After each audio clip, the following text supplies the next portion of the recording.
Mixed relationships exist in nature. Here we have a cedar tree rooted right directly beside a birch tree.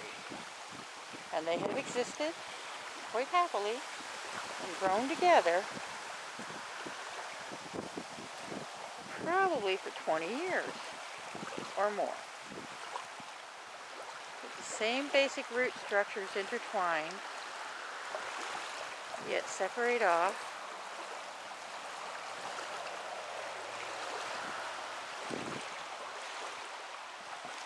And each have their own individuality and beauty. If only humans couldn't be the same. To live so peacefully and so accepting of each other. I think that is beautiful.